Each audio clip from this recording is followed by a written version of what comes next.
ఇక విషయానికి వస్తే సింహరాశిలో 3 నక్షత్రాలుంటాయి. అంటే 9 నక్షత్ర పాదాలుంటాయి. అవేంటంటే మకా నక్షత్రంలోని 1, 2, 3, 4 పాదాలు, పూర్వ ఫల్గుని నక్షత్రంలోని అన్ని పాదాలు అంటే 1, 2, 3, 4 పాదాలు, ఉత్తర ఫల్గుని నక్షత్రం 1వ పాదంలో జన్మించిన వారందరూ కూడా ఈ సింహరాశికి చెందుతారు.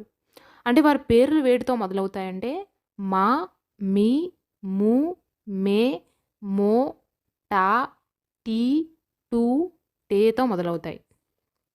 ఈ సింహరాశికి అధిపతి సూర్య భగవానుడు. ఈ రాశివారు వారి జీవిత భాగస్వామితో ఎలా ప్రవర్తిస్తారో తెలుసుకునే ముందు వారి గురించి ఒక 4 పాయింట్లు చెప్తాను. అంటే వారి స్వభావం ఎలా ఉంటుందో చెప్తాను. ఈ రాశి జాతకులకు కోపం చాలా ఎక్కువగా ఉంటుంది.